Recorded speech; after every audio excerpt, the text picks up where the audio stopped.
Hello there, welcome back to another episode of World of Tanks, and we're here on the Steps Encounter mode in the Höllenhund. The Tier 8 German light tank that is one of the Halloween tanks.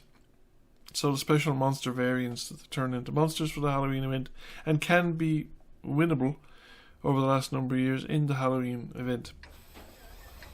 And this year I picked this one up in the Halloween event. I think I have pretty much most of the tanks that I'd want out of the Halloween event, except maybe the KV5 variant. I have a KV5, but having the Halloween variant might actually be a good deal of fun as well. So, what is it? Well, it's essentially a German modifications of the M41 Walker Bulldog, and it plays pretty much identically to the M41 Walker Bulldog. Now, I've covered the M41 Walker Bulldog before. I gave my first impression to it a long time ago, actually. Slightly over 3 years ago, to be more precise, and I enjoy this tank, a lot. It's a good tier 8 medium tank. It's got good scouting, good view range, good mobility, decent punchy gun, and we've managed to come up here. Okay, the first time we ran up, we were spotted because I was coming up. I wanted to see who, if anybody, is going to defend the cap circle on the enemy team's part, because we are limbing training, almost limbing training, fairly hard up the one line. Now, we're not quite doing it. There's a couple of tanks in the centre, just giving us kind of a few tactical options. Now, interestingly enough here, the STA2 Black is returning.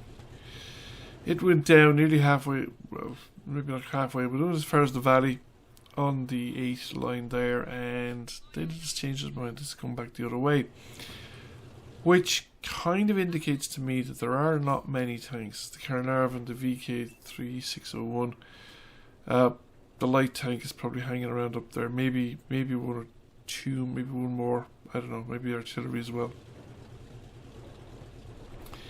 And only the VK3601 so far has committed to going down into the cap circle position. So this means we have... Oh, there's an OHO up there as well. Okay, so this means we have the opportunity to maybe get a drive-by on the VK3601 while it's around. Now, which one is that? That is the VK3601 that's just been spotted. It's been spotted by the T29 and just been hit by the T29, which is good. That means I have a fairly good idea what way the gun is likely to be pointing, which is not directly at me as I'm coming over the top.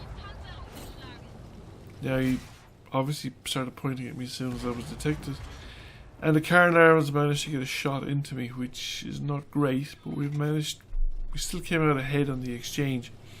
Problem there is, well, I suppose the Carnarvon actually was a bit lucky as well, and I could have made it a little bit harder for him. Now, I'm kind of concerned about the medium tank in the middle. If that medium tank actually manages to win the fight, it would leave us in a rather bad position. However, the medium has just died, so I'm not worried about the centre anymore. And this is good, because that means I can make a drive up along here, a scouting run, so to speak, active kind of scouting run, to see if I can see anyone, and I can see the OHO again. So we know where the OHO is, we know where the Carnarvon is. I'm not sure where the VK3601 is. Is he still alive? So we just did a quick check there, and it doesn't appear to be on the dead list of enemy tanks. So the VK is alive, and there he is. So we finished the VK off. We pop up here, don't hang around for too long, but it probably gives us enough chance to reacquire the OHO. The Carnarvon is returning back into our direction, and we want to get rid of the Carnarvon as soon as we can. T29 is in pursuit, and it looks like he's going to go and engage. As soon as he's engaged, I can commit and engage from the other side. And that should encourage the T29 to keep going, because then the Carnarvon isn't the problem. He can't kill both of us. He can't shoot at both of us at the same time. He can pick one of us or the other one of us, but not both. So we are in a pretty strong position here. At this point, the Carnarvon knows he's doomed. He's given up trying to shoot me, because he knows I can just keep dodging around the back of his turret. And the T-29 gets the last shot in, and that's the end of that. So now there's only one tank left. So we were the more effective limbing train. We're actually pretty effective because we lost 3 tanks so far. That's pretty good going. Now, I am popping up here the Yoho. I don't want to get shot by the Yoho.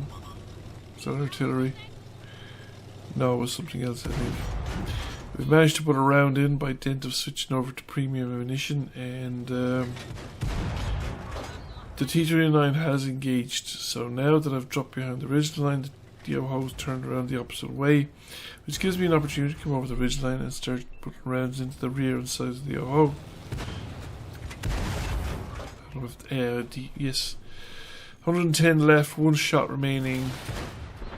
Wasn't me. So that's it.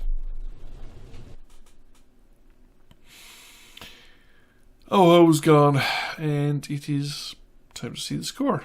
That was a relatively short game, so I said I'd show you another one as well after this. So 80,000 silver is pretty good, over 2,000 damage. Second class mastery. We were top tier, I think, here.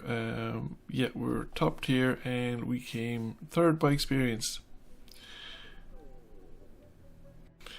Duckla Pass is a more problematic battlefield, I think, for light tanks. In general, you can have good opportunities. You can get some very good scouting opportunities, but sometimes you don't get the support. A lot depends on the way the team deploys.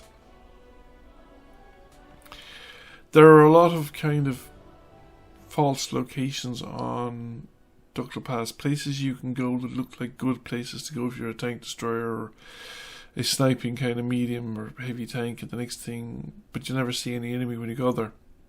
Or it turns out that it doesn't actually have very good cover, or you can't shoot out from behind the rocks that you're hiding behind. Various other problems. Now my initial plan is here, we're just standard battles, so I'm going to make it run up kind of 4 line-ish. See if I spot anything initially. The idea is to swing west across my allies, and then maybe push up along the 1-2 line. See if I can get scouts eyes on the enemy from that direction, or push over to the northern edge of the A line and then push east along that line. It's a good way sometimes for scouting to work out. That's kind of the general plan. Now I have another light tank, so I said okay, let him, he's faster, he's willing to do it. Now he's moving down into the valley and moving towards the enemy location, and I wouldn't be inclined to do that in a light tank, because you're very close to the enemy if you're down there, and all the ways out are uphill, and that slows you down a little bit. Although T-54 lightweight wouldn't notice that much, but it's never a good thing to be trying to escape uphill from enemy fire, no matter where you are. Now I've made it all the way up here without spotting anything, and for that matter neither the T-54 lightweight, and he went down into the C5, maybe even as far as C6, and he didn't spot anything either. Now I have support, so I'm going to push east. I have a reasonable amount of cover along this approach, and I should be able to spot things at least as soon as they spot me. But there's a Leopard 1. Interesting. Nothing popped up in the ridgeline, and nobody shot in my general direction. Because a tank destroyer or whatever that was paying attention would have known that I was probably up here. Should have known that I was up here, or at least could have worked it out. So this guy's going in on the Leopard 1, so I'm going to go in and support him. Why not? There doesn't seem to be anybody else spotted. The medium hasn't spotted anybody, which suggests the Leopard 1 is very much here on its own, which suggests that the enemy have limbing trained pretty hard down the 0 line, or the 9 line, whatever you want to call it, in this particular instance. Now, they have artillery. Artillery could conceivably be up around the corner up here. It's not likely, but I have seen it pop in there before.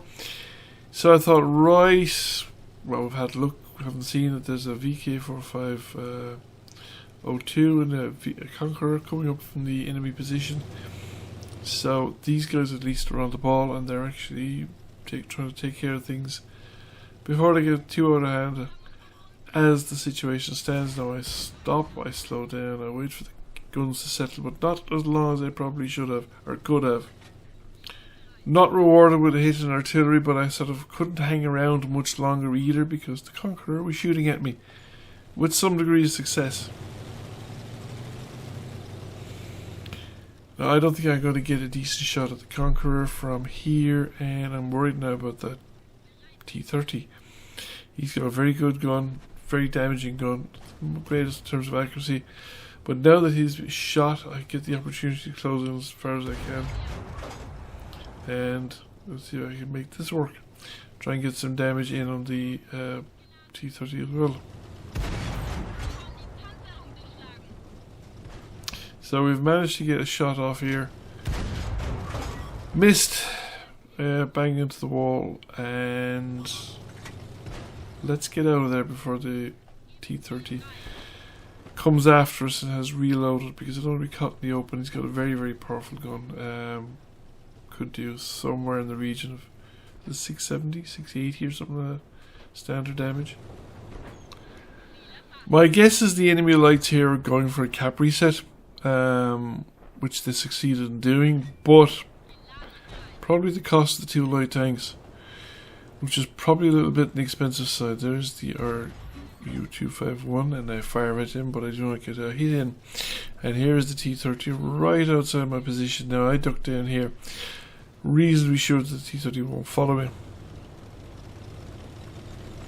The T-30 is taking damage, which is good, and had fired his gun, so he was never going to get back into cover from that location. So I'm going to come down here, see who's below here. There's something fired at me.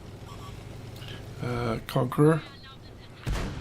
Fire back ineffectually. Somebody else hits the Conqueror, and if he hangs around there for much longer, he's going to get crucified. And there goes the Conqueror.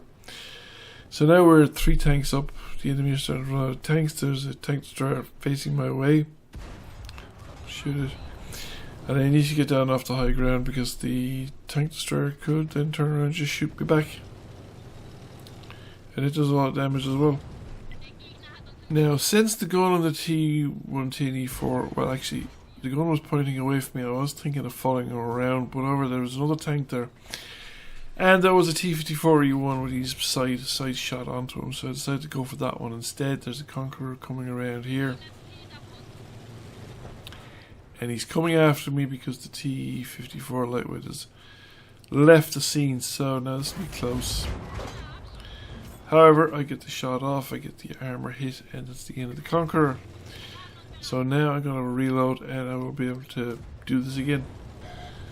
So what I'm doing here is the T-54E1 is busy. Now that was, I should have probably aimed that shot properly.